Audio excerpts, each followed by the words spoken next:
கிறிஸ்துக்குள் அன்பு அழைக்கப்பட்ட அன்புக்குரிய சகோதர சகோதரர்களே, யாவருக்கும் கிறிஸ்துக்குள் அன்பை வாழ்த்தி தெரிவித்துக் கொள்கிறேன். தேவன் தாமே கிருபையா தந்த நாளுக்காக நன்றியோடு சோத்திருக்கிறேன். நம்மளுடைய யூடியூப் சேனலில் ஃபாலோ பண்ணுற சகோதர சகோதரிகளுக்கு அன்பின் நல்வாழ்த்துக்கள். இன்றைக்கி என்ன பாடம் பார்க்க போகிறோன்னு பார்த்தீங்கன்னா, அன்புக்குரிய சகோதரர்களே, இயேசு கிறிஸ்து எங்கே பிறந்தார்ங்கிறான ஒரு தலைப்பின் கீழே என்ன செய்ய போகிறோம் பார்த்தீங்கன்னா, இந்த வேத வசனத்தை நம்ம தியானிக்க போகிறோம் பார்க்கும். வேத ஆராய்ச்சி என்ற தலைப்பின் கீழ் என்ன பண்ண போகிறோம் பார்த்தீங்கன்னா, இந்த வேத வசனத்தை தியானிக்க போகிறோம் பார்க்கும். போன பாடம் என்ன பாடம் பார்த்தோம் பார்த்தீங்கன்னா, இயேசு கிறிஸ்து வந்துக்கிட்டு எப்பொழுது பிறந்தாருங்கிறான விஷயத்தை கொடுத்து போன பாடத்தில் நம்ம பார்த்தோம். புதுசாக அந்த பாடத்தை கேட்குறவங்களா இருந்தீங்கன்னா நீங்கள் என்ன பண்ண பார்த்தீங்கன்னா, நீங்கள் வந்துட்டு அந்த பாடத்தை கேளுங்க, அப்போ தான் புரியும் பார்க்கும். இயேசு கிறிஸ்துவின் பிறப்பின் வரலாறுங்கிறதான ஒரு பாடம் இதில் போன பாடம் நம்ம போட்டிருப்போம். அந்த பாடத்தை கேட்டிங்கன்னா உங்களுக்கு பிரயோஜனமாக இருக்கும். இயேசு கிறிஸ்து எப்போது பிறந்தார், எந்த மாதத்தில் பிறந்தார் அப்படிங்கிறான எந்த தேதியில் பிறந்தார் கூட நம்ம அந்த பாடத்தை சொல்லியிருப்போம். நீங்கள் கேட்டிங்கன்னா உங்களுக்கு புரியும் பார்க்கும். கொஞ்சம் பொறுமையாக கேட்டால் தான் புரியும் பார்க்கும். ஏன்னா அதுக்கு முன்னாடி நிறைய வசனங்களை, ஆதாரப்பூர்வமான வசனங்கள் எல்லாத்தையும் நம்ம போட்டிருப்போம்னு பார்க்கும். அது மாதிரி நம்ம வந்துட்டு ஒரு பாடங்கள் எடுக்க முடிச்சுட்டு பார்த்தீங்கன்னா நிறைய ஆதாரப்பூர்வமான வந்துட்டு வசனங்களெல்லாம் கோட் பண்ணுவோன்னு பார்க்கும்.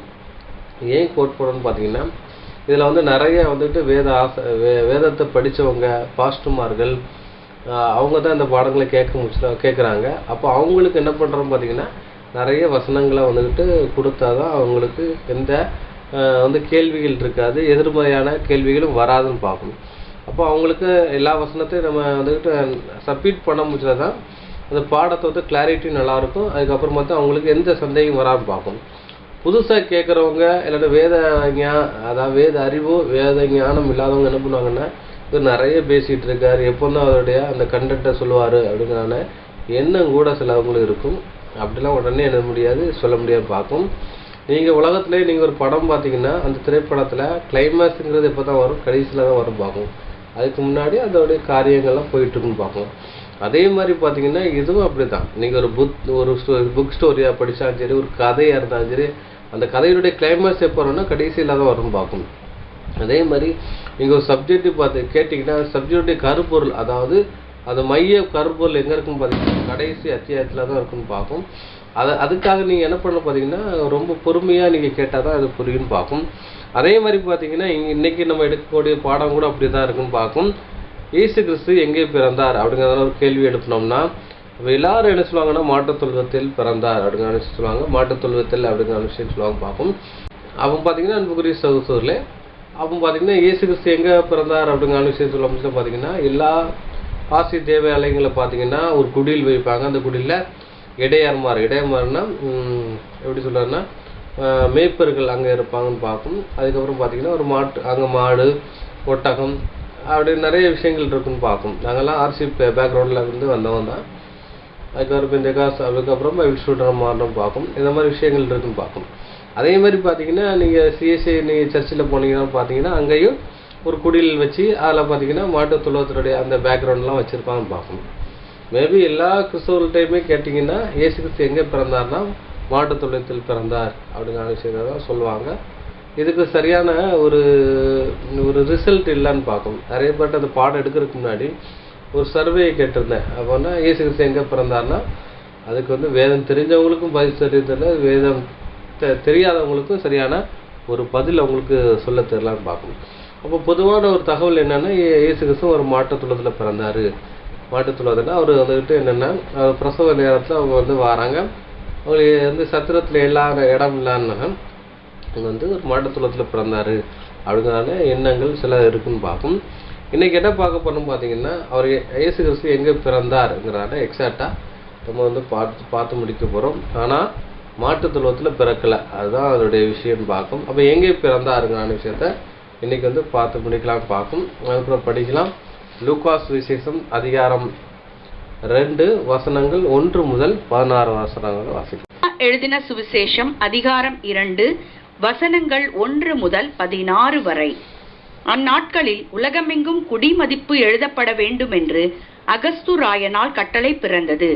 சிரியா நாட்டிலே சிரேனியு என்பவன் தேசாதிபதியாய் இருந்தபோது இந்த முதலாம் குடிமதிப்பு உண்டாயிற்று. அந்தப்படி குடிமதிப்பெழுதப்படும்படிக்கு எல்லாரும் தங்கள் தங்கள் ஊர்களுக்கு போனார்கள். அப்பொழுது பாத்தீங்கன்னா இங்க வந்துட்டு என்ன பண்றாங்க பாத்தீங்கன்னா குடிமதிப்பு எழுதுறாங்க. அது உலகம் எங்கும் நினைக்கிறது அந்நாட்களில் உலகமெங்கும் குடிமதிப்பு எழுதப்பட வேண்டும் என்று ஆகஸ்து ராயனால் கட்டளை பிறக்கப்பட்டது. அப்போ பார்த்தீங்கன்னா ரோம பேரரசு வந்துக்கிட்டு என்ன பண்ணுறா பார்த்தீங்கன்னா இங்கே வந்துட்டு உலகத்தை ஆளுகை செய்கிறதுன்னு பார்த்தோம். அப்போ முதலாம் ராஜ்யம் என்னென்னா பாபிலோன் சாம்ராஜ்யம் உலகத்தை ஆண்டது. ரெண்டாவது ராஜ்யம் அந்த மேதியா பெர்சியா ஆண்டது. மூன்றாவது ராஜ்யம் வந்துட்டு பார்த்தீங்கன்னா அதுக்கப்புறம் வந்து கிரேக்க சாம்ராஜ்யம். அந்த கிரேக்க சாம்ராஜ்யம் வீட்டு தான் ரோம சாம்ராஜ்யம் வருதுன்னு பார்ப்போம். நாலாவது சாம்ராஜ்யம் வருது. அந்த சாம்ராஜ்யம் வந்து உலகம் எங்கே என்ன பண்ணுறது பார்த்தீங்கன்னா இந்த ஆளுகை பண்ணிகிட்டு இருக்கு. அப்போ ஒரு சென்சஸ் எடுக்கப்படும்னு பார்க்கும். ஏன் இந்த சென்சஸ் பர்டிகுலராக இயேசு கிறிஸ்து இருக்கிற காலத்தில் எடுக்கப்படுச்சுன்னு பார்த்தீங்கன்னா அன்புக்குரிய சகோதரர்களே ஒரு தீர்க்க தரிசனம் இருக்குது. என்ன தீர்க்க தரிசனம்னா அப்போ தான் ஒரு தீர்க்க தரிசனம் சொல்லப்படும். முதல் தீர்க்க தரிசனம் ஆதியாகமத்தில் சொல்லப்பட்ட தீர்க்க தரிசனம் தான். என்ன தீர்க்க தரிசனம்னா உன் வித்துக்கும் அவள் வித்துக்கும் பகை உண்டாக்கும், அவர் உன் தலையை நசுக்குவார், நீயோ துணிங்கால திண்ட முயல்வார். அதனால விஷயத்தான் தான் இருக்குது. ஏற்கனவே இந்த பாடங்கள் எடுத்து நம்ம யூடியூப் சேனலில் இருக்குது, நீங்கள் பார்த்துருங்க. ஸ்ரீயின் வித்துன்னு ஒரு பாடம் இருக்குது, அது கேட்டால் புரியுன்னு பார்க்கும். அவன் பார்த்தீங்கன்னா அப்போ வந்துட்டு அந்த ஸ்ரீயின் வித்து யாருன்னா நம்ம ஆண்டவராகிய இயேசு கிறிஸ்து அதில் வரான்னு பார்க்கும். வராரு. அப்போ பார்த்தீங்கன்னா அப்போ என்ன பண்ணுற பார்த்தீங்கன்னா அவரை வந்துட்டு கொல்லும்படியாக தான் சாத்தான் என்ன பண்ணுற பார்த்தீங்கன்னா அவர் பின்னாட்களில் ஏறுவது மூலமாக அந்த கொல்லை வந்து அந்த விஷயம் கொல்லுவார். அது வந்து சாத்தான் ஒரு ஏவுதல் மூலமா. அதுக்கு முன்னாடி பார்த்தீங்கன்னா ஏன் அந்த குடியிருப்பு இவ்வளோ நாளைக்கு அப்புறம் வராமல் ஏன் இப்போ வந்துச்சுன்னா இயேசு கிறிஸ்து பிறக்கிற அந்த டைமில் தான் குடிமதிப்பு எடுக்கிறது. ஏன்னா பர்டிகுலராக அந்த பிள்ளையை வந்துட்டு அதை வந்துட்டு ஸ்கெட்ச் போடுறதுக்காக தான் பார்க்கும். ஏன்னா சாத்தான் நினைச்சது அவ்வளோ பெரிய ஒரு ஞானமான விஷயத்த சொல்லப்படுதுன்னு பார்ப்போம். நம்ம அதை கூட நம்ம வச்சுக்கலாம் நம்ம பார்க்கலான்னு பார்ப்போம். ஏன் வந்துக்கிட்டு இந்த டைமில் வந்துட்டு குடிமதிப்பு எடுக்கிற காரணம் என்னென்னா பின்னாட்களில் வந்து ஏறுறது வந்துட்டு அடிச்சுவார் பார்த்தீங்கன்னா அது சாஸ்திரிகள் இருக்காங்க. இந்த சாஸ்திரிகள் வந்துட்டு பிள்ளையை வந்துட்டு தரிசிக்கான்னு வந்து பார்க்க வராங்க. அப்போது ஏரோதுகிட்ட வந்துட்டு கேட்டு போகிறாங்க. ஏன்னா ஏரோதா ராஜாவாக இருக்கிற தேசத்துக்கு வர்றதுக்காக ஒரு ராஜாவிட்ட வந்துட்டு அனுமதி கேட்டு உள்ளே போச்சுல தான். அப்போ என்ன செய்கிறாரு தன்னோட தேசத்துல ஒரு 100 ராஜாவா அதுக்கான விஷயத்தை வந்து சாத்தனை ஏவி அவரை கொல்ல ஒரு பிரயாசப்படும் பார்ப்போம். அங்கே வந்துட்டு ஏறுறது கொள்கிற மாதிரி தான் அங்கே விஷயம் நடக்கும். நம்ம அறிஞ்சு கொடுப்போம். ஆனால் வந்து சாத்தான் தான் அந்த மாதிரி அவரை ஏவி தான் அந்த மாதிரி பண்ணுறான்னு பார்ப்போம். ஆனால் பார்த்தீங்கன்னா அந்த எசேக்கியேல் 28ஆம் அதிகாரத்தில் வந்து சாத்தானை குறித்து சொல்லப்பட்டிருக்கும் ஒரு தீர்க்க தரிசனம் இருக்கும். அதை என்ன பண்ணுறான்னு பார்த்தீங்கன்னா என்ன சொல்லப்பட்டுன்னா எசேக்கியேல் 28:3 இதோ தானியேல் பார்க்கிலும் நீ ஞானவான், ரகசியமானதொன்று உனக்கு மறைபொருள் அல்ல அப்படிங்கிற விஷயம் சொல்லப்படுதுன்னு பார்ப்போம்.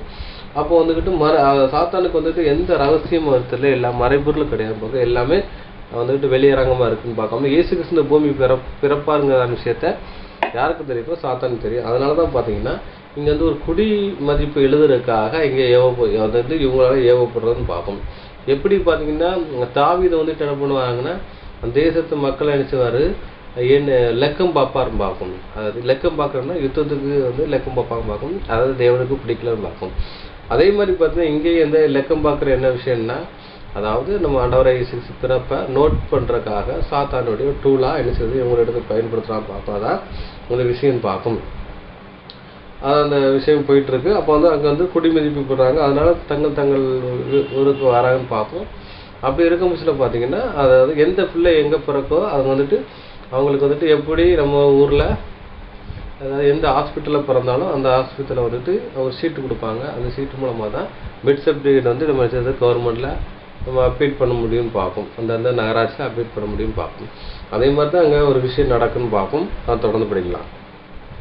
யோசேப்பும் தான் தாவீதின் வம்சத்தானும் குடும்பத்தானுமாய் இருந்தபடியினாலே தனக்கு மனைவியாகி நியமிக்கப்பட்டு கர்ப்பவதியான மரியாளுடனே குடிமதிப்பெழுதும்படி கலிலேயா நாட்டிலுள்ள நாசரேத்தூரிலிருந்து யூதேயா நாட்டிலுள்ள பெத்லகேம் என்னும் தாவீதின் ஊருக்கு போனான். மரியாளுக்கு அவங்களுக்கு எந்த ஊர்னு பார்த்தீங்கன்னா கலிலேயா தான் பார்க்கும். ஏன்னா வந்துட்டு மரியாளை வந்துட்டு கபிரியத்தூதன் சந்திக்கும் பட்சத்தில் எங்கே போகிறான்னு பார்த்தீங்கன்னா அவர் வந்துட்டு பார்த்தீங்கன்னா கலிலேயாவில் தான் போகிறான்னு பார்க்கும். அப்படி பார்த்தீங்கன்னா அங்கே சொல்கிறாரு அந்த லூக்கா 1ஆம் அதிகாரம் 26ஆம் வசனத்தில் 6ஆம் மாதத்திலே கப்ரியேல் என்னும் தூதன் கலிலேயாவில் உள்ள நாசரேத் என்னும் ஊரில் தாவீது வம்சத்தாகிய யோசேப்பு என்கிற நாமமுள்ள புருஷனுக்கு நியமிக்கப்பட்டிருந்த ஒரு கன்னியிடத்தில் தேவனால் அனுப்பப்பட்டான். அந்த கன்னி பேர் மரியாள் இருக்கு. அப்போ வந்துட்டு மரியாளுக்கு எந்த ஊருன்னு பார்த்தீங்கன்னா அவங்களுக்கு வந்துட்டு கலிலேயான்னு பார்க்கும். யோசேப்புக்கு எந்த ஊருன்னு பார்த்தீங்கன்னா இவங்க வந்துட்டு அவருக்கு வந்துட்டு என்னன்னா யூதேயான்னு பார்க்கும். யூதேய நாட்டில் பெத்லெகேம் ஊரில் தான் இவர் வந்துட்டு அவருடைய ஊர்னு பார்க்கும். அது ஒரு விஷயம். அதனால பார்த்தீங்கன்னா அவர் வந்துட்டு அந்த சென்சஸ் எடுக்கும் போது பார்த்தீங்கன்னா இவர் வந்துட்டு எடுக்கிறாரு அவருடைய ஊருக்கு எங்கே போகிறான்னு பார்த்தீங்கன்னா எங்கள் யூதேய நாட்டுக்கு வர்றன்னு பார்க்கும். ஏன்னா அங்கே வந்துட்டு தன்னோட பிள்ளை பிறக்க போகுதுன்னு பார்க்கும். பிள்ளை எங்கே பிறக்கோ அங்கே தான் சிட்டிசன் ஆகும்னு பார்க்கும். சிட்டிசன் ஆக முடியும்னு பார்க்கும். அதனால தான் என்ன செய்கிறாரு அங்கே வரான்னு பார்க்கும். உதாரணத்துக்கு பார்த்தீங்கன்னா இந்தியன் 2 பேர் இருக்காங்க. அவங்க கல்யாணம் முடிஞ்சு ஃபாரினில் அமெரிக்காவில் இருக்காங்கன்னு வைங்களேன். அப்போ அந்த பிள்ளை அங்கே அமெரிக்காவில் பிறந்தா அந்த பிள்ளை என்ன சிட்டிசன் ஆகுன்னா அமெரிக்கனுடைய சிட்டிசனாக தான் ஆக முடியும். அதே மாதிரி நாளைக்கு வந்துட்டு இவங்க வந்துட்டு அங்கே அந்த ஊரில் வேலை செஞ்சுட்டு இருக்க நாளைக்கு கேன்சல் பண்ணி அவங்க இந்தியா வந்தாலும் அந்த குழந்தைய கூட்டிகிட்டு வர முடியாது. இங்கே கூட்டிகிட்டு வர அமெரிக்காவில் பிறந்த குழந்தைய வந்து இங்கே கூட்டிகிட்டு வந்தானா விசிட்டிங் விசாவில் தான் வர முடியாது, வழியா பெர்மனன்ட் விசாவில் வர முடியாதுன்னு பார்க்கணும். அப்போ வந்துட்டு என்ன செய்யறாங்கன்னா அந்த கரு வச்சு அந்த தாய் என்ன பண்ணணும்னு பார்த்தீங்கன்னா அந்த குழந்தைய எங்கே பிச்சை எடுக்கணும்னா தன்னை தேசத்தில் பிச்சை எடுத்தாதான் அந்த குழந்தை அந்த தேசத்துக்கு சிட்டிசனாக மாற முடியும்னு பார்க்கணும். அதனால தான் பார்த்தீங்கன்னா இவங்க என்ன பண்ணுறாங்க பார்த்தீங்கன்னா அவங்க வந்து குழந்தை உண்டாயிருக்காங்க. அப்போ அந்த இது எங்கே வராங்க பார்த்தீங்கன்னா யூதேய நாட்டில் வந்து பிறந்தாதான் அந்த நாட்டுடைய சிட்டிசனாக அந்த நினைச்சது ஆண்டவராகிய இயேசு மாற முடியும் பார்க்கும். ஏன்னா வந்துட்டு மீகால கூட ஒரு தீர்க்கதரிசனம் இருக்குது. எப்ராத்தா என்ற பெத்லெகேமே என்னது பெத்லெகேமே அங்கேருந்து யார் வருவாங்க பார்த்தீங்கன்னா யூதாவை ஆளுகிற அவர் என்ன மெஸ்ஸியா அங்கே வருவார் அங்கான விஷயத்த அங்கே சொல்லப்பட்டிருக்கு பார்க்கும். அதே நிமித்தம் தான் என்ன பண்ணுறா பார்த்தீங்கன்னா வந்து பெத்லெகேமுக்கு போகிறான்னு பார்க்கும். அதனால் அங்கே இருந்துட்டு அந்த குடிமதிப்பு எழுதுறதுக்காக என்ன பண்ணுறா பார்த்தீங்கன்னா அங்கே போகிறான்னு பார்க்கும். மீக 5ஆம் அதிகாரம் 2ஆம் வசனத்தில் சொல்லப்பட்டிருக்கு. எப்ராத்தா என்னப்பட்ட பெத்லெகேமே நீ யூதாவில் உள்ள 1000ங்களுக்குள் சிறியதாயிருந்தும் இஸ்ரவேலை ஆளப்புகிறவர் என்னிடத்தில் புறப்பட்டு என்னிடத்தில் வருவார். அவருடைய புறப்படுதல் அனாதி நாட்களாக பூர்வத்தில் உரைக்கப்பட்டது. அப்போ இவர் எங்கே பிறப்பாருங்கிறான விஷயத்த எங்கே சொல்லப்பட்டிருக்குன்னா ஆதி ஆகமத்திலே என்ன சொல்வது அங்கே சொல்லப்பட்டிருக்குன்னு பார்க்கும். நம்ம அதை கூட படிக்கலாம் பார்க்கும். அப்போ வந்துட்டு பெத்லெகேம்ல தான் அங்கே பிறப்பாருன்னு சொன்னனால அந்த தீர்க்க தரிசனத்துக்கு ஒத்ததாக நம்ம வந்து என்ன பண்ணுறாங்கன்னா நம்ம ஆண்டவராகிய இயேசு கிறிஸ்து அந்த வந்துட்டு மரியாள் கற்பம் தரிச்சிருக்காங்க. அப்போ அவங்க என்ன செய்கிறாங்க பார்த்தீங்கன்னா அவங்க பெத்லெகேமுக்கு போக வேண்டியதாக இருக்குன்னு பார்க்கும். அங்கே ரொம்ப விளக்கமாக அங்கே சொல்லப்பட்டிருக்கு. என்ன சொல்லப்பட்டிருக்குன்னா லூக்கா 2ஆம் அதிகாரம் 4ஆம் வசனத்தில் இப்பொழுது யோசேப்பு தான் தாவீது வம்சத்தானும் அதுக்கப்புறம் வந்து தாவீது வம்சத்தில் உள்ள குடும்பத்தில் உள்ள பெண்ணு தான் யாரும் பார்த்தீங்கன்னா அந்த மரியாள் தனக்கு மனைவியாக நியமிக்கப்பட்டு கற்பதியான மரியாளோட குடிமதிப்பு எழுதப்பட்டான்.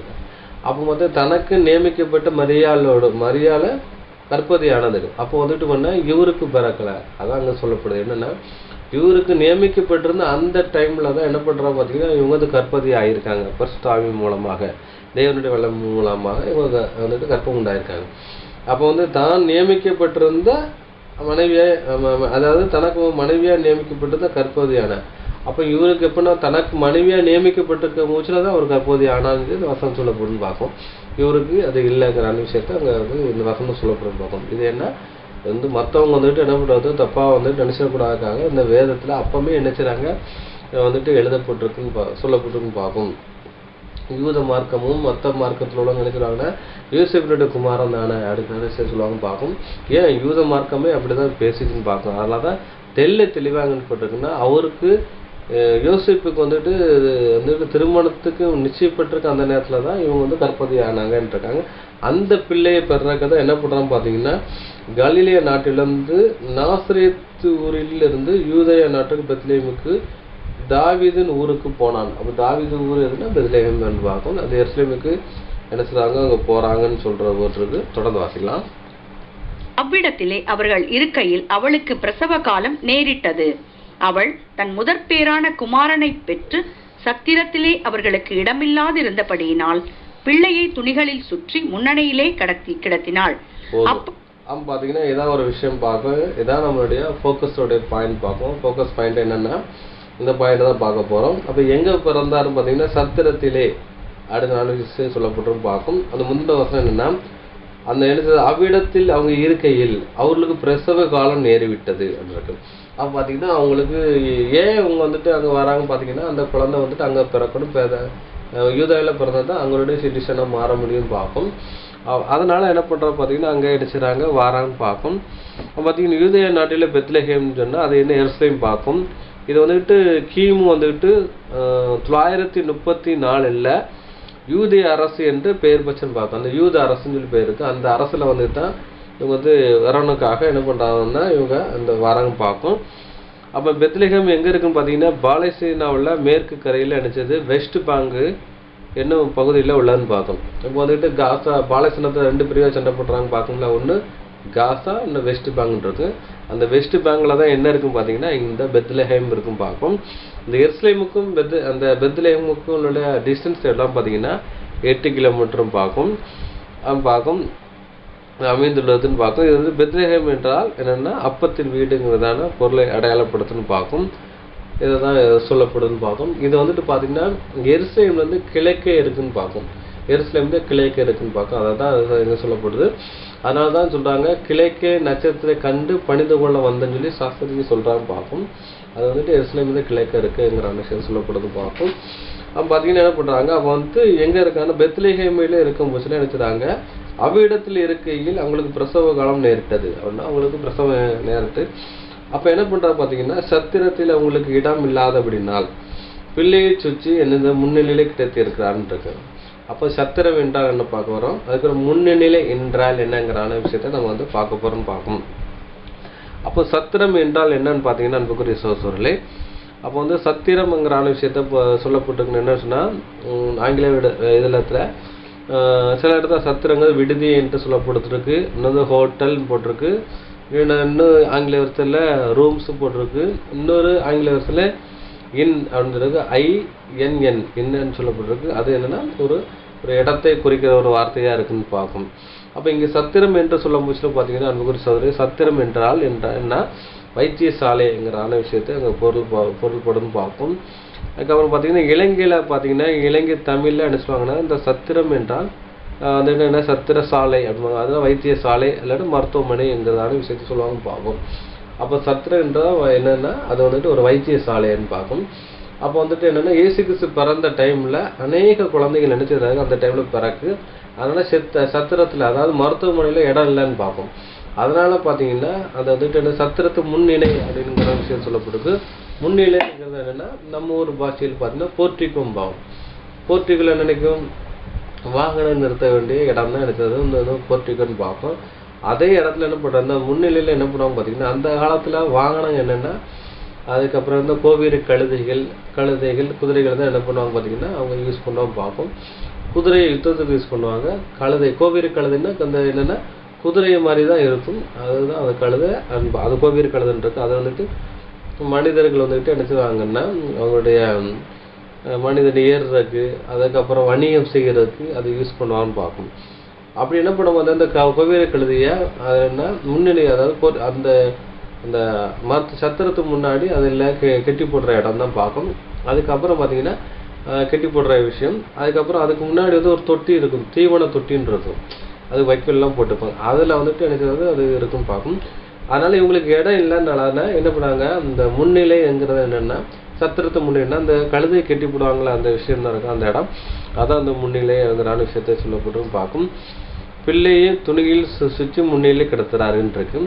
அதே இந்த JW வெர்ஷன் அதுக்கான ஒரு தமிழ் வெர்ஷனில் என்ன போட்டிருக்குன்னா அந்த குழந்தையை சுற்றி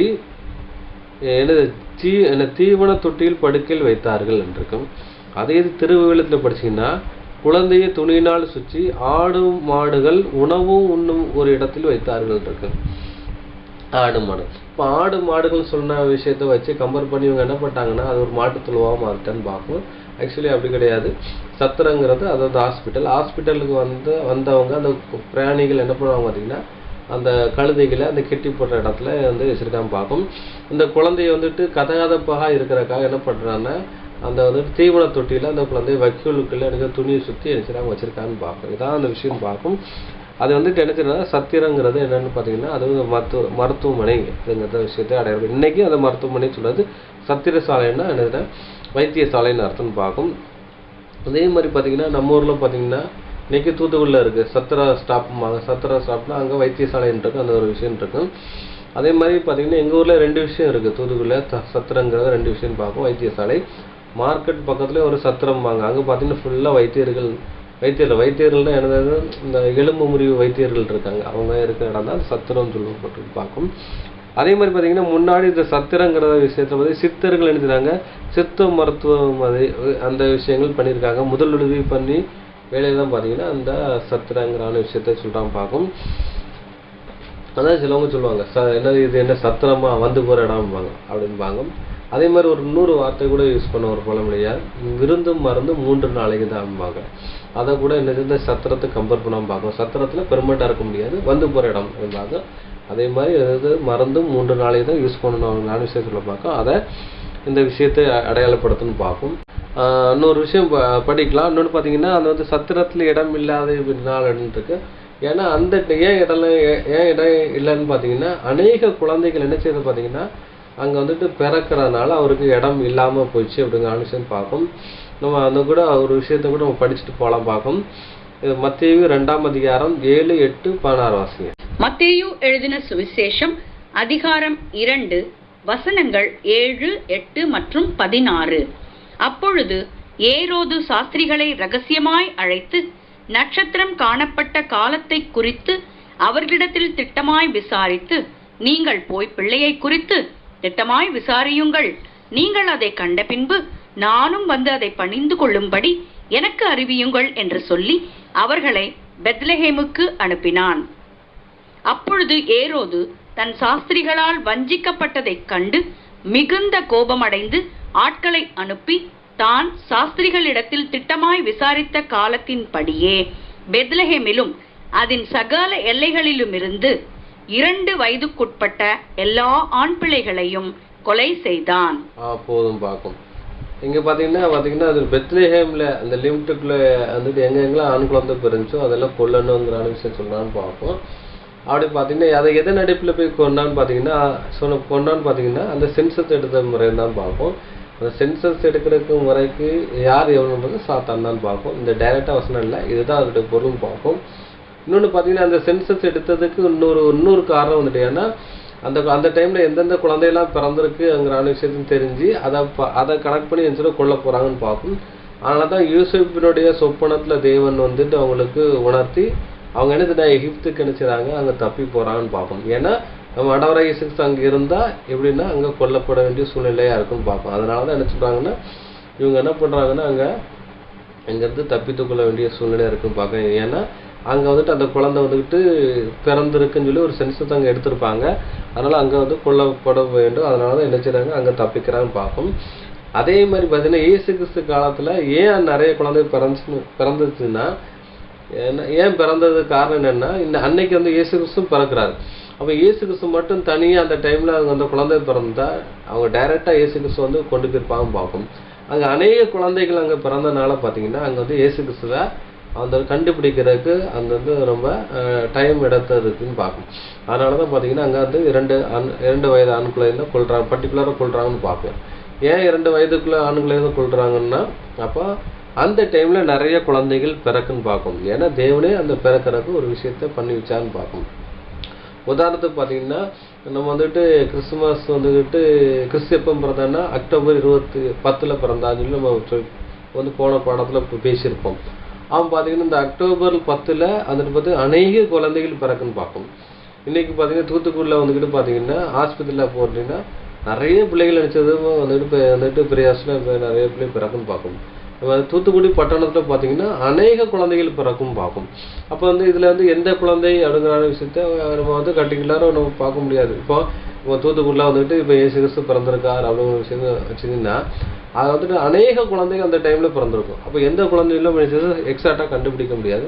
அப்போ வந்துட்டு என்னென்னா சென்சஸ் இருப்பாங்கன்னா இந்த 1 வயது குழந்தையில எங்கெங்கே பிறந்திருக்கோ எந்தெந்த வீட்டு விலாசம் இருக்கோ அந்த வீட்டிலலாம் கொள்ளுங்கன்னு சொன்னாங்கன்னா அதை கொண்டு வராமல் பார்க்கும். அதன் அடிப்பில் அடிச்சுறாங்க, கொள்ள வராங்க, தப்பிக்காமல் பார்க்கும்.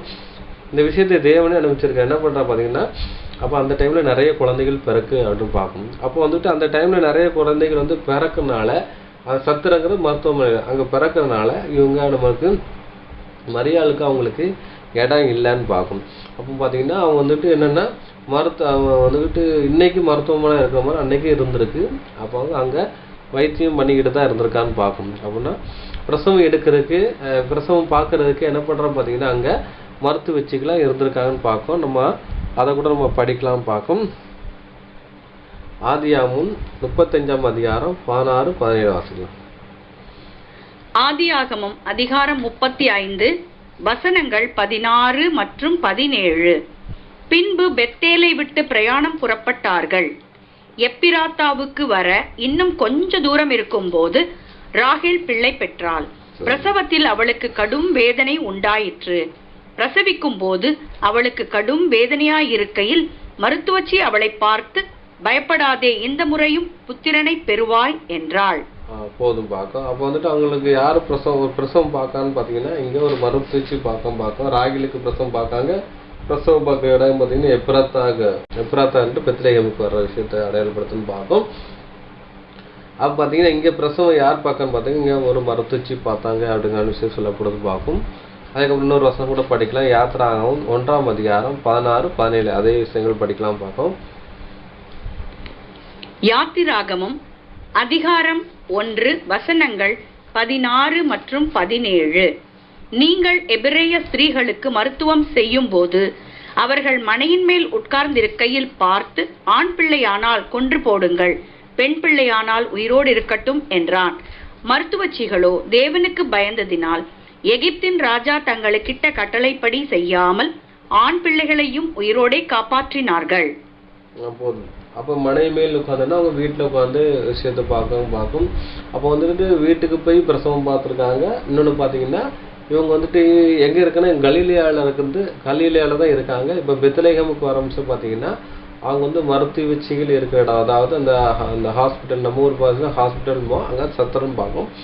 அங்கே போய் என்ன பண்ணுறாங்க பார்க்க, அவங்க வைத்தியம் பார்க்குறக்காக பிரசவம் எடுக்கிறதுக்காக அங்கே போயிருக்காங்க பார்க்க. அங்கே வந்துட்டு வந்துட்டு பிரசவம் எடுக்கிறதுனால இவங்களுக்கு இடம் இல்லாதனால அந்த கழுதைகள் கட்டி போட்டு அந்த முன்னிலையில் என்ன பண்ணுறாங்க பார்த்தீங்கன்னா அவங்க பிரசவம் நடந்துச்சுன்னு பார்க்கும். அது என்னென்னு பார்த்தீங்கன்னா அங்கே மாட்டுத்தளவும் இல்லை, அது வந்து கழுதைகள் கட்டி போடுற இடத்தை அடையாளப்படுத்துது அப்படிங்கிற விஷயம் சொல்லப்படுன்னு பார்க்கும். அப்போ வந்து சத்திரம் என்றால் என்னன்னு பார்த்தீங்கன்னா அது ஒரு மருத்துவமனையை தான் இதை அடையாளப்படுத்துதுங்கிற விஷயத்தை சொல்லப்படுன்னு பார்க்கும். அதுக்கப்புறம் பார்த்தீங்கன்னா அன்புக்குரிய சகோதரர்களே, நம்ம ஆண்டவராக இயேசு கிறிஸ்து கூட ஒரு ஓமை சொல்கிறான்னு பார்ப்போம். அந்த ஓமையில் பார்த்தீங்கன்னா சத்திரங்கிறான விஷயத்தில் பார்ப்போம். ஒரு ஓமையில் அதாவது சத்திரத்தை குறித்து பேசுவார் பார்ப்போம். நம்ம அதை கூட நம்ம படிக்கலாம். லூகாஸ் விசேஷம் 10ஆம் அதிகாரம் வந்துட்டு 30 முதல் 35 வருஷம் வாசிக்கலாம். இயேசு பிரதிஷ்டமாக ஒரு மனுஷன் எருசலேமில் இருந்து எரியோக்கு போகையில் கள்ளர் கையில் அகப்பட்டான். அவர்கள் அவனை வஸ்திரங்களை உரிந்து கொண்டு அவனை காயப்படுத்தி குச்சுயிராக விட்டுவிட்டு போனார்கள். உங்களுக்கு நினைச்சுறாங்கன்னா அவர்கிட்ட வந்து கைப்பற்றுறாங்க. அவங்கள்ட்ட வந்துட்டு பணத்தையெல்லாம் அபகரிச்சுட்டு நினைச்சுறாங்க, வஸ்திரங்களை உரிந்துக்கிட்டு, அவர் நல்லா வஸ்திரங்கள் வச்சுருக்கலாம், விளைந்த வஸ்திரங்கள் அதெல்லாம் உரிந்து கொண்டு என்ன பண்ணுறாங்க பார்த்தீங்கன்னா அவரை காயப்படுத்தி குச்சியூராக விட்டு போயிட்டான்னா, குச்சியூராக குலையூரமானா என்ன, அதாவது உயிர் போகிற நிலவெல்லாம் அடித்து விட்டு போட்டு போயிட்டாங்கன்னு பார்க்கும். அந்தபடியே ஒரு லேவியனும் அந்த இடத்துக்கு வந்தான். அவனை கண்டு பக்கமாக விலகி போனான்றது. பின்பு சமாரியன் ஒருவன் பிரயாணமாக வருகையில் அவனை கண்டு மனதுருகி அவன் கிட்ட நினைச்சிறது அவனு கிட்ட வந்து அவனுடைய காயங்களை எண்ணெயும் திராட்சை ரசத்தையும் வார்த்து என்றது.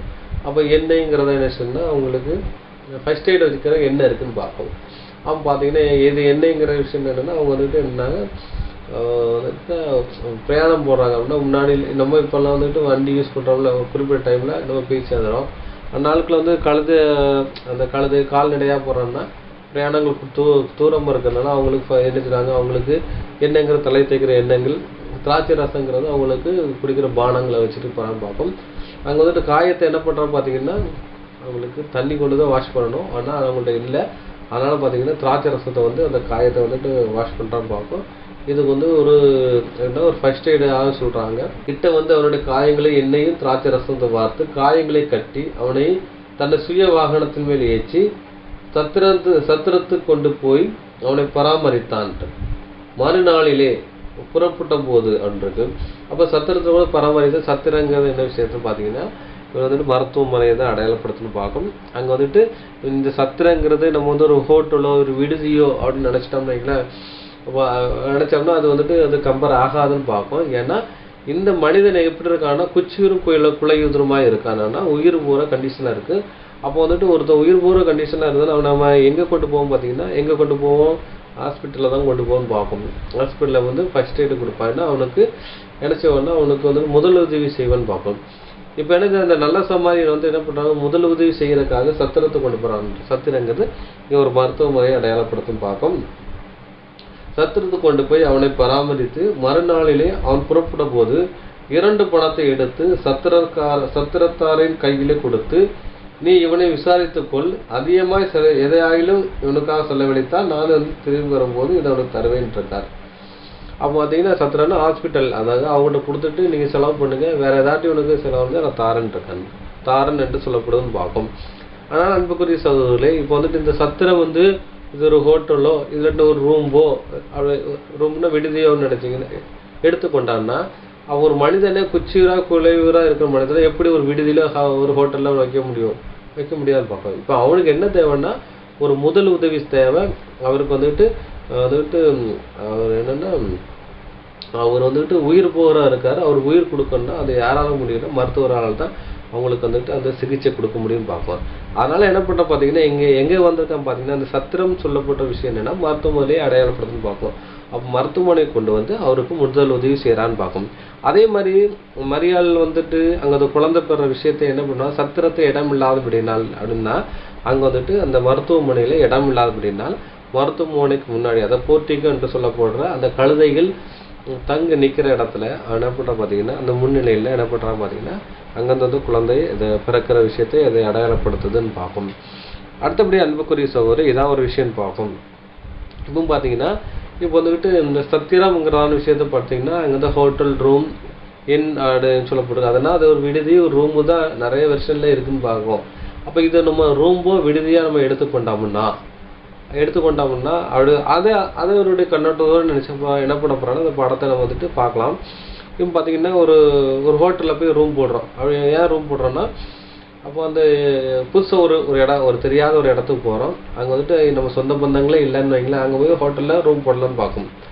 அதே ஊரில் நம்ம சொந்த பந்தங்கள் இருக்கிற இடத்துல நம்ம ரூம் போடுவாங்கன்னா போட மாட்டோம். ஏன்னா நம்ம சொந்த பந்த வீட்டிலே நம்ம வந்துட்டு நம்ம தங்கிக்கலாம்னு பார்ப்போம். அப்போ வந்துட்டு நம்ம போகிற இடத்துல வந்துட்டு நம்மளோட சொந்த பந்தங்களோ ஃப்ரெண்டோ யாருமே இல்லாத இடத்துல இருந்தால் தான் நம்ம எடுத்து ஹோட்டலில் ரூம் எடுத்து தங்கலாம். அதே ஊரில் நம்மளுக்கு என்ன சொந்தக்காரங்களோ ஃப்ரெண்ட்ஸோ இருந்தால் நம்ம எடுத்து தங்க வேண்டிய அவசியமே இல்லைன்னு பார்க்கும். அதே மாதிரி பார்த்தீங்கன்னா இங்கே என்ன பண்ணுறா பார்த்தீங்கன்னா இந்த பெத்லஹேம்னு ஊரெல்லாம் பார்த்தீங்கன்னா மரியாளுடைய உறவினர் இருக்காங்க. அவங்க பார்த்தா எலிசபெத் இருக்காங்க, அவங்க வீட்டில் அவங்களும் இருக்காங்க. அதுமாதிரி எலிசபெத் வந்துட்டு குழந்தை உண்டாக இருக்கும் போச்சுல அவங்க 3 மாதம் அவங்க வீட்டில் இருந்தால் அவங்களுக்கு ஒரு பணிவிடை செய்யலான்னு பார்ப்போம். அப்படி இருக்கும் பட்சத்தில் இவங்க குழந்தை உண்டாயிருக்கும் பட்சத்தில் அவங்க பணிவிடை இவங்க வீட்டுக்கு போயிருந்தாங்கன்னா அவங்க வந்துட்டு அவங்களுக்கு பணிவிடை செஞ்சுருக்கலான்னு பார்ப்போம். ஆனால் அவங்க வந்துட்டு அங்கே அந்த ஊர் இருக்குது, ஆனால் அந்த ஊருக்கு போகலான்னு பார்ப்போம். அப்போ இதுலேருந்து என்ன தெரியுதுன்னா வந்துட்டு இது வந்து ஹோட்டல் கிடையாது, அதை வந்துட்டு மருத்துவமனையை தான் அடையாளப்படுத்துன்னு பார்ப்போம். ஏன்னா அந்த ஊரில் வந்துக்கிட்டு அந்த உறவினர் இருக்காங்க, அவங்க வீட்டுக்கு போகலான்னு பார்க்கும். அதை கூட நம்ம படிக்கலாம். ஏன்னா அது வந்துட்டு ஒரு விடுதி வந்துக்கிட்டு அது ஹோட்டலு அவங்கள தங்குற கிடனால ஹோட்டலில் தங்கியிருக்காங்க அப்படிங்கிற விஷயத்த நம்ம எடுத்துக்கொண்டோன்னா அவங்க உறவினரே எங்கே தான் இருக்காங்க பார்த்தீங்கன்னா அந்த யூதேய தேசத்தில் தான் இருக்காங்க, அங்கே போகலான்னு பார்க்கும். அதை கூட நம்ம படிக்கலாம், படித்தா நம்மளுக்கு புரியும் பார்க்கும். லூக்கா 1ஆம் அதிகாரம் 36, 39, 50, 56. லூக்கா எழுதின சுவிசேஷம் அதிகாரம் 1 வசனங்கள் 36, 39, 40 மற்றும் 56. இதோ உனக்கு இனத்தாளாயிருக்கிற எலிசபெத்தும் தன் முதிர் வயதிலே ஒரு புத்திரனை கர்ப்பம் தரித்திருக்கிறாள். மலடி எனப்பட்ட அவளுக்கு இது 6ஆம் மாதம். அந்நாட்களில் மரியாள் எழுந்து மலை நாட்டிலே யூதேயாவிலுள்ள ஒரு பட்டணத்திற்கு தீவிரமாய் போய் சகரியாவின் வீட்டுக்குள் பிரவேசித்து எலிசபெத்தை வாழ்த்தினாள். மரியாள் ஏறக்குறைய 3 மாதம் அவளுடனே இருந்து தன் வீட்டுக்கு திரும்பி போனாள். போதும் பார்க்கும். அப்போ பார்த்தீங்கன்னா இங்கே என்ன சொல்லப்பட்டிருக்குன்னா 36ஆம் வசனத்தில் இதோ உனக்கு இனத்தாராக இருக்கிற எலிசபெத் தன் முதிர் வயதிலே ஒரு புத்திரனை கர்ப்பம் தரித்திருக்கிறான்னு சொல்றாரு. அப்போ இவங்க என்ன செய்றாங்க, சொன்னதுக்கப்புறம் என்ன பண்ணுறாங்கன்னா இவங்க வந்து வராங்கன்னு பார்க்கும். அது 39ஆம் வசனம் படிக்கணும். அந்த நாளிலே மரியாள் எழுந்து மலை நாட்டில் உள்ள யூதேயா உள்ள ஒரு பட்டணத்திற்கு தீவிரமாக போய் அது மலை நாடுங்கிறது எதுன்னா யூதேயா அடையாளப்படுத்தி பார்க்கும்.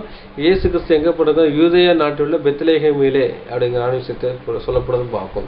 அப்போ வந்துட்டு யூதேயா தேசத்தில் என்ன செய்றாங்க, அவங்க ஒரு சொந்தம் இருக்குன்னு பார்க்கும். சொந்தக்காரங்க வீட்டில் கூட நம்ம வந்துட்டு தங்கியிருக்கலாம்னு பார்க்கும். ஆனால் அங்கே தங்கலான்னு பார்க்கும். ஆனால் வந்துட்டு இவங்க வந்துட்டு அந்த சத்திரங்கிறதான விஷயத்த நம்ம ஒரு ஹோட்டலோ ரூமோ அப்படின்னு நம்ம எடுத்தோம்னா எடுத்துக்கொள்ள முடியாதுன்னு பார்க்கோங்க. ஏன்னா அந்த யூதேயா நாட்டில் யார் இருக்கான்னு பார்த்தீங்கன்னா அவங்க உறவு முறையில் எலிசபெத் இருக்கான்னு பார்ப்போம். அந்த எலிசபெத்து கூட ஏற்கனவே வந்து ஒரு 3 மாதம் அவங்க கூட தங்கியிருக்காங்க. ரொம்ப வந்துட்டு நெருக்கமான சொந்தக்காரங்கன்னு பார்க்கும். அதனால் பார்த்தீங்கன்னா வந்துட்டு அவங்க வீட்டில் தங்கியிருக்கலாம், அங்கே தங்கலான்னு பார்க்கும். அப்போ பார்த்தீங்கன்னா இது வந்துட்டு என்னென்னா இது ஹோட்டலே அடையாளப்படுத்தலை. இவங்க வந்துட்டு பிரசவம் இடம்னா சத்திரங்கிறது ஒரு மருத்துவமனையை தான் அடையாளப்படுத்துதுங்கிற விஷயத்தை அடையாளப்படுத்தும் பார்க்கும். அடுத்தபடியாக அன்புக்குரிய சகோதரர்களே, இந்த முன்னிலைங்கிற என்றால் என்னன்னு பார்க்க போகிறோம். அப்போ வந்துட்டு முன்னிலை என்று பார்த்தீங்கன்னா பிள்ளையை துணியிலே சுற்றி முன்னிலை கிடைத்தினார்கள்னா அதாவது தீவன தொட்டியை இதை அடையாளப்படுத்துதுங்கிற விஷயத்தை அடையாளப்படுத்தும் பார்க்கும். அப்போஸ்தலர் நடபடிகள் நம்ம படிக்கலாம் பார்க்கும். அப்போஸ்தலர் 27:11 படிக்கலாம். அப்போஸ்தலருடைய நடபடிகள் அதிகாரம் 27 வசனம் 41. இருபுறமும் கடல் மோதிய ஒரு இடத்திலே கப்பலை தட்ட வைத்தார்கள். முன்னணியம் ஊன்றி அசையாமல் இருந்தது. பின்னணியம் அலைகளுடைய பலத்தினால் உடைந்து போயிற்று. அப்போ முன்னணிங்கிறது முன்னாடி, பின்னணிங்கிறது பின்னாடிங்கிறது. இது வந்து இந்த கப்பல், இந்த படகு, போட்டு, இந்த கட்டு மரத்தெல்லாம் சொல்லுவாங்கன்னு பார்க்கும். இது வந்து கடலில் இது வந்து இந்த முன்னிலைங்கிறது சமஸ்கிருதம் பார்க்கும். அப்போ வந்து முன்னிலைங்கிறது முன்னாடி, பின்னணிங்கிறது பின்னாடின்னு பார்க்கும். அப்போ பார்த்தீங்கன்னா இங்கே வந்துட்டு முன்னணியம் அழகான விஷயம்னா அந்த சத்திரத்தில் முன்னாடி உள்ள போஷனை அதை அடையாளப்படுத்துன்னு பார்க்கும். முன்னணிங்கிறாரு முன்னாடிங்கிற விஷயத்தை அடையாளப்படுத்துன்னு பார்க்கும். அதான் மீகா 2:13 சொல்லுவோம், கர்த்தர் அவர்கள் முன்னிலையில் நடந்து போனார். முன்னிலைங்கிறது முன்னாடி நடந்து போனார்ங்கிற விஷயத்தை அடையாளப்படுத்துன்னு பார்க்கும். அதே மாதிரி ஏசியா 1:3 மாடு தன் எஜமானையும் கழுதை தனது ஆண்டவரையும் முன்னணி அறையும் இருக்கு. அப்போ வந்து கழுதை தன்னுடைய ஆண்டவர் முன்னிணைன்னா கழுதையை கட்டி போடுற இடம் தான் முன்னிணைங்கிற விஷயம் நடக்கும். மாடை எங்கே போடுவாங்கன்னா மாட்டுத்தொழுவம். அது என்ன வீட்டுக்கு பின்னாடி இருக்கிறது மாட்டுத்தொழுவம்னு பார்க்கும். கழுதையில முன்னணிங்கிறது அது போர்ட்டிகோ, அதான் முன்னாடி இருக்கிற விஷயம், அதை கட்டி போடுற விஷயத்தை அடையாளப்படுது. அங்கே ஒரு தீவன தொட்டி இருக்குன்னு பார்க்கும். அதை தான் சொல்லப்படுதுன்னு பார்க்கும்.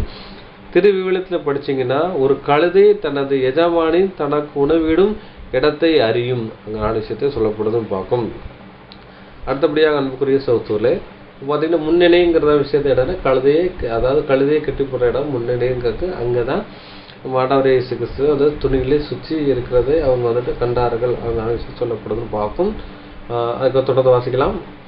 அப்பொழுது அந்த நாட்டிலே மேய்ப்பர்கள் வயல்வெளியில் தங்கி ராத்திரியிலே தங்கள் மந்தையை காத்து கொண்டிருந்தார்கள். அவ்வேளையில் கர்த்தருடைய தூதன் அவர்களிடத்தில் வந்து நின்றான். கர்த்தருடைய மகிமை அவர்களை சுற்றிலும் பிரகாசித்தது. அவர்கள் மிகவும் பயந்தார்கள். தேவதூதன் அவர்களை நோக்கி, பயப்படாதிருங்கள், இதோ எல்லா ஜனத்துக்கும் மிகுந்த சந்தோஷத்தை உண்டாக்கும் நற்செய்தியை உங்களுக்கு அறிவிக்கிறேன். இன்று கர்த்தராகிய கிறிஸ்து என்னும் இரட்சகர் உங்களுக்கு தாவீதின் ஊரிலே பிறந்திருக்கிறார். பிள்ளையை துணிகளில் சுற்றி முன்னணியிலே கடத்தியிருக்க காண்பீர்கள். இதுவே உங்களுக்கு அடையாளம் என்றான். அந்த பாத்தீங்கன்னா இங்க வந்துட்டு மேய்ப்பர்களுக்கு வந்துட்டு இந்த செய்தியான சொல்றாங்க பார்க்கும். யார் பாத்தீங்கன்னா வந்துட்டு தேவ தூதர்ல வந்து சொல்றாங்க பார்க்கும். மேய்ப்பர்கள் வந்துட்டு தங்கி இருப்பாங்க, அவங்கள்ட்ட வந்து சொல்றாங்க பார்க்கும். ஏன் மேய்ப்பரில் சொல்றாங்கன்னா, மேய்ப்பர்கள் யாருன்னா எபிரேயருடைய குலத்தொழில் என்னன்னு பார்த்தீங்கன்னா ஆடு மேய்க்கிறன்னு பார்க்கும். அதனால பார்த்தீங்கன்னா அவங்கள்ட்ட என்ன பந்தத்தார்கிட்ட இப்படி ஒரு விஷயத்த அவங்க வந்து இயேசு கிறிஸ்து பிறந்திருக்காரு விஷயத்த சொல்றாங்க பார்க்கும். இதே விஷயத்த பார்த்தீங்கன்னா யாக்கோப்பு என்ன பண்றாரு பார்த்தீங்கன்னா, யாக்கோப்பு ஆதியாகமத்தில் வந்துட்டு ஒரு தீர்க்க தரிசனமாக சொல்லியிருப்பாருன்னு பார்க்கும். ஏதாவது யூதாவேலான்னு ஒரு செங்கல் உதிக்குங்கிறான விஷயத்த சொல்லியிருப்பான்னு பார்க்கும். யாக்கோப்பு யாருன்னா ஒரு மந்தை மேய்க்கிற ஒருத்தர் மந்தையை ஒரு மேய்க்கிறவர்னு பார்க்கும். அவர் வந்து எபிரேயர்னு பார்க்கும். குலத்திலே வந்துட்டு ஆட்டு மந்தையை சார்ந்தது பார்க்கும். அதனால தான் அவருடைய வம்சத்தில் உள்ளவங்கன்னு சொல்கிறாங்க பார்க்கும். உங்கள் வம்சத்தில் வந்துட்டு என்ன பண்ணுறாங்கன்னா ஒருத்தர் ராஜா பிறந்திருக்கிறாங்கன்னு விஷயத்தை சொல்கிறாங்க பார்க்கும். அதுக்கு அடையாளம் என்னன்னு பார்த்தீங்கன்னா, பிள்ளையே துணியிலே சுற்றி முன்னிலையில் கிடைக்கிறது காண்பிப்பது. இதே உங்களுக்கு அடையாளம் இருக்கும். அப்போ இன்னும் இருக்க கிறிஸ்து என்னும் இரட்சகர் உங்களுக்கு தாவீது ஊரிலே பிறந்திருக்கிறார். அப்போ தாவீது ஊருங்கிறது என்ன, யூதேயா நாட்டில் பிறந்திருக்காருன்னு சொல்லுவாங்க. இவங்க யூதேயா நாட்டில் எங்கே போய் பிறந்திருக்காருங்கிற விஷயத்த தேடன்னா இவங்க என்ன போய்வாங்க, இந்த தேசத்தில் ஹாஸ்பிட்டலில் போய் சத்திரத்தில் தான் பிறந்திருக்கணும். என்னன்னா குழந்தை எங்கே பிறந்திருக்கும், சத்திரத்தை பிறந்திருக்கும். அப்போ சத்திரத்தை தேடி போகிறாங்க. போடும்போது அவங்களுக்கு என்ன சொல்கிறாங்கன்னா, எல்லாம் அந்த குழந்தை அங்கே வந்து சத்திரத்தை நிறைய குழந்தைகள் இருக்கும், முன்னிலையில் ஒரு குழந்தை இருக்கும். அந்த குழந்தை தான் யாரும் நம்ம இரட்சகராக இயேசு கிறிஸ்துங்கிற விஷயத்த சொல்கிறாங்க பார்க்கும். அதே மாதிரி வந்து எக்ஸாக்டாக போகிறாங்க. அங்கே முன்னிலை, அதை முன்னிலையில் கழுதையை கட்டி போடுற அந்த விஷயத்தில் அங்கே இருக்குது. அதை வந்து கண்டுகொள்கிறாங்க பார்க்கும். தொடர்ந்து படிக்கலாம். க்ஷணமே பரமசேனையின் திரள் அந்த தூதனுடனே தோன்றி, உன்னதத்தில் இருக்கிற தேவனுக்கு மகிமையும் பூமியிலே சமாதானமும் மனுஷர் மேல் பிரியமும் உண்டாவதாக என்று சொல்லி தேவனை துதித்தார்கள். தேவதூதர்கள் அவர்களை விட்டு பரலோகத்துக்கு போன பின்பு மேய்ப்பர்கள் ஒருவரையொருவர் நோக்கி, நாம் பெத்லஹேம் ஊருக்கு போய் நடந்ததாக கர்த்தரால் நமக்கு அறிவிக்கப்பட்ட இந்த காரியத்தை பார்ப்போம் வாருங்கள் என்று சொல்லி தீவிரமாய் வந்து மரியாளையும் யோசேப்பையும் முன்னணியில் கிடத்தியிருக்கிற பிள்ளையையும் கண்டார்கள். அப்போதும் பார்த்தீங்கன்னா இங்கே நினைச்சாங்க. அதே மாதிரி தேவ தூதர்கள் வந்து சொன்ன விஷயத்தையும் சொல்லிட்டாங்க. சொல்றது நேரம் வந்து பார்க்காங்க. எங்கே வந்து அந்த சத்திரத்தில் வந்து பார்க்காங்க. அப்போ வந்துட்டு சொன்னோன்னே அந்த அவங்களுக்கு சொல்ல அடையாளம்னா, நீங்கள் வந்து முன்னணியில் இருக்கிற இடத்துல பாருங்க, சுற்றி இருக்கும் அப்படின்னா, கழுதை கட்டி போட்ட விஷயத்தை பாருங்கன்னா, அங்கே வந்து பார்த்து பிள்ளையை கண்டார்கள். கண்டு அந்த பிள்ளையை குறித்து தங்களுக்கு சொல்லப்பட்ட சங்கதியை பிரசித்தப்படுத்துறாங்க. அப்போ தேவ தூதர்கள் சொன்ன விஷயத்த மரியாள்கிட்ட யோசிப்பிட்ட சொல்றாங்க. மரியாள் அந்த சங்கதியெல்லாம் தன் இதயத்தை வைத்து சிந்தித்து பண்ணிக்கிட்டே இருந்தார். மேய்ப்பர்கள் தங்களுக்கு சொன்னப்பட்டபடியே கேட்டு கண்ட எல்லாவற்றைக்காக தேவனை மகிமைப்படுத்தி துதித்து கொண்டே திரும்பினார்கள். அப்போ அங்கே வந்துட்டு கிறிஸ்து பிறந்தாருங்கிற விஷயத்த சொல்லி அவனை துதிச்சுட்டு போகிறாங்கங்கிற விஷயத்த இங்கே சொல்லப்படுதுன்னு பார்க்கும். அப்போ ஏன் இங்கே வந்துட்டு மேய்ப்பர்களுக்கு இங்கே வந்துட்டு அறிவிக்கப்பட்டது, தூதர்லேயே மேய்ப்பர்கள் அறிவிக்கிட்டாங்க அங்கே விஷயத்தை நம்ம வந்து படிக்க போகிறோம் பார்க்கும். அது கூட படிக்கலாம். ஆதியாகமம் 46ஆம் அதிகாரம் 31 34 வசனங்கள் வரிசை. ஆதியாகமம் அதிகாரம் 46 வசனங்கள் 31 முதல் 34 வரை.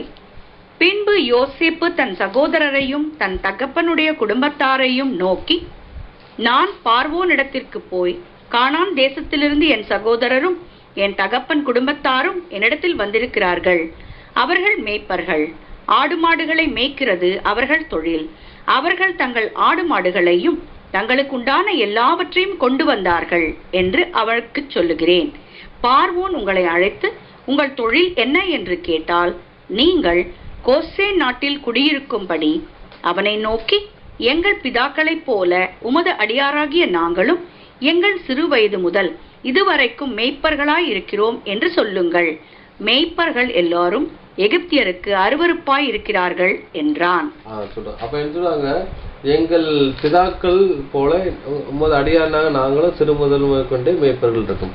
எங்கள் பிதாக்கள்ங்கன்னா அபிராமம் முதல் கொண்டு எழுதுறாங்க, எங்களுடைய குலத்துளையில எழுதுறாங்க மேய்ப்பர்கள் நாலு விஷயம் சொல்றான்னு பார்க்கும். அதனால பாத்தீங்கன்னா இங்க வந்துட்டு இந்த மேய்ப்பர்களுக்கு வந்து சொல்றாங்க. ஏன்னா அந்த சொந்தத்துல அந்த இடத்துல வந்துதான் யார் பிறக்கான்னு பாத்தீங்கன்னா நம்ம ஆண்டவரை சுத்துறதுனால அங்க வந்து சொல்லப்படுது, அவங்க சொல்லப்படுது பார்க்கும். இது சொல்லப்படுது.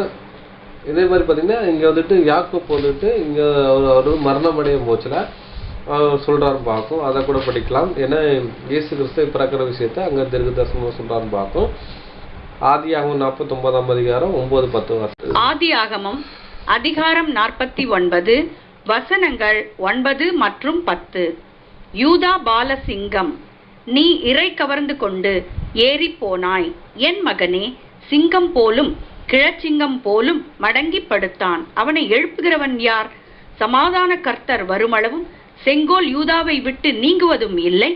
நியாயப்பிரமாணிக்கன் அவன் பாதங்களை விட்டு ஒழிவதும் இல்லை.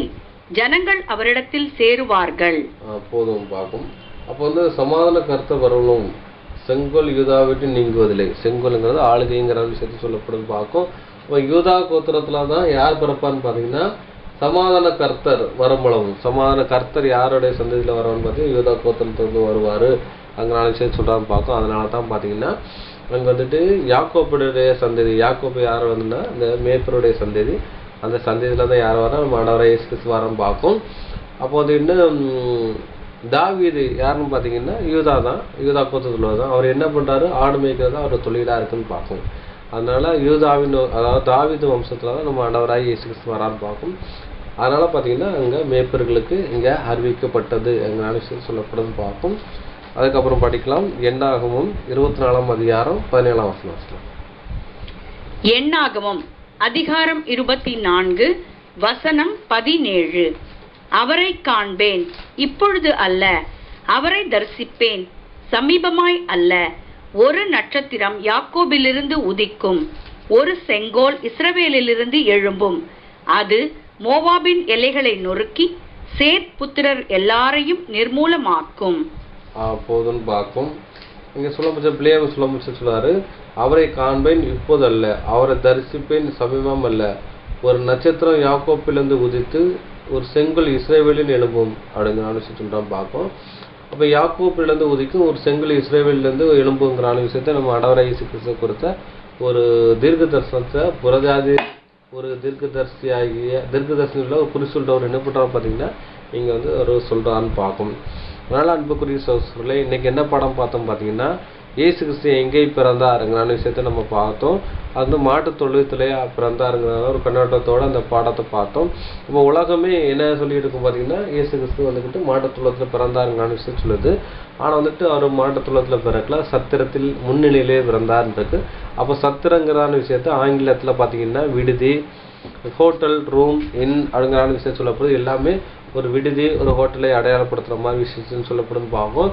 அப்போ வந்துக்கிட்டு பார்த்தீங்கன்னா அதே யூதேய நாட்டில் யார் இருந்தான்னு பார்த்தீங்கன்னா வந்துட்டு மரியாளுடைய சொந்த பந்தத்தில் உள்ள ஒரு எலிசபெத் இருக்கான்னு பார்க்கும். அவங்க இருந்திருக்காங்க, அவங்க வீட்டில் கூட அவங்க தங்கியிருக்கலாம், ஆனால் தங்கலான்னு பார்க்கும். அப்போ வந்து அங்கே வந்துட்டு அவங்க ரூம்பு விடுதி அங்கே சொல்லலை. அப்போ சத்திரம்ங்கிற விஷயம் சொல்லுது. சத்திரம் என்னென்னா ஒரு மருத்துவமனை, அதாவது மருத்துவமனை அப்படின்னா வைத்தியசாலைங்கிற விஷயத்தை அடையாளப்படுத்துன்னு பார்க்கும். ஏன்னா பிரசவம் அவங்களுக்கு எடுக்கணும், அதாவது பிரசவிக்க அவங்க வந்துட்டு அவங்களுக்கு இப்போ பிரசவிக்க வேண்டும்னால், அதாவது மலையாளத்துலன்னா பிரசவம் எடுக்கிறோம்பாங்க. அதில் பிரசவிக்க வேண்டியதுன்னா என்னென்னா மருத்துவச்சிகள் வந்து தான் அந்த விஷயம் பண்ணுவான்னு பார்ப்போம். குழந்தை பிறணும், அந்த நஞ்சு குடலை எடுக்கணும், அதை பிள்ளையை வந்துட்டு எடுத்து வாங்கினா கொப்பிள்குள்ளையை கட் பண்ணணும். அதுக்கு ஃபஸ்ட் எய்ட் நிறைய விஷயங்கள் பண்ண வேண்டியிருக்கு. அதெல்லாம் யார் பண்ணுறான்னு பார்த்தீங்கன்னா இங்கே வந்துட்டு மருத்துவச்சிகள் தான் பண்ணணும். இங்கே வந்து யோசிப்பும் மரியாதை தான் எங்கே போகிறாங்க பார்த்தீங்கன்னா தனித்து என்ன பண்ணுறான்னு பார்த்தீங்கன்னா இங்கே என்ன இந்த பெத்லேமுக்கு வராங்கன்னு பார்க்கும். அப்போ அவங்களோட கூட யாருமே இல்லைன்னு பார்க்கும். அதனால் என்ன பண்ணுறாங்க பார்த்தீங்கன்னா அவங்க அந்த குழந்தை பிறகுக்காக என்ன பண்ணுறாங்க சத்திரங்கிறத வைத்தியசாலைக்கு போய் அந்த விஷயம் பண்ணுறாங்க. அவங்க அந்த குழந்தை பிறக்கும் வச்சு பார்த்தா அநேக குழந்தைகள் அந்த டைமில் பிறக்கு. அதனால் என்ன பண்ணுறாங்க பார்த்தீங்கன்னா அந்த சத்திரத்தில் இடம் இல்லைனால சத்திரத்துக்கு முன்னாடி இருக்க போர்ட்டிகோ என்று சொல்லப்படுற முன்னிலைங்கிறதுனா கழுதை கட்டி போடுற அந்த விஷயத்தில் தீவன தொட்டியில் அந்த குழந்தை உள்ளது அவங்க என்ன பண்ணுறாங்கன்னா பெற்றெடுக்கிறாங்க. அவங்க தங்க வைக்கிறதுக்கு இடம் இல்லைனால அங்கே போர்ட்டிகோன்னு சொல்லப்படும் அந்த இடத்துல வைக்கிறாங்கன்னு பார்ப்போம். அங்கே தான் வந்துட்டு இந்த மேய்ப்பர்கள் வந்துட்டு அவங்க வந்துட்டு மரியாதையும் யோசிப்பையும் குழந்தைய பார்க்கும். யார் வந்து பார்க்குறாங்கன்னா அந்த மேய்ப்பர்கள் வந்து பார்க்கும் இந்த இடையன்மார்கள். அப்போ வந்துட்டு இடம் கழுதை தீவன தொட்டி அந்த மேய்ப்பர்கள் வந்த விஷயத்தை கம்பேர் பண்ணி என்ன பண்ணிட்டாங்கன்னா அது வந்துட்டு ஒரு மாட்டு தொழுவோங்கிறான இமேஜின் பண்ணி அதை என்ன செய்ய உலகம் எல்லாம் குடிலுங்கிறான விஷயத்தில் ஒரு மாட்டு தொழுவத்தை ஒரு கொட்டாயரை போட்டு இங்கே நம்ம இயேசு கிறிஸ்து பிறந்தாங்கிறான விஷயத்த இன்னைக்கு நைட்டில் அங்கே என்ன நினைச்சிட்டாங்கன்னா இங்கே கொண்டாடிக்கிட்டு இருக்கான்னு பார்க்கும். இதை ஒரு பாரம்பரிய வழக்கமாக இங்கே கொண்டாடுறோன்னு பார்க்கும். இயேசு கிறிஸ்து அவர் என்ன பண்ணுறாருன்னா மாட்டுத்துளத்தில் பிறக்கல, அவர் மருத்துவமனை என்று சொல்லப்படுற சத்திரம் என்று சொல்லப்பட்ட இடத்துல தான் பிறந்தாருங்கிற விஷயத்த இங்கே சொல்லப்படுதுன்னு பார்க்கும்.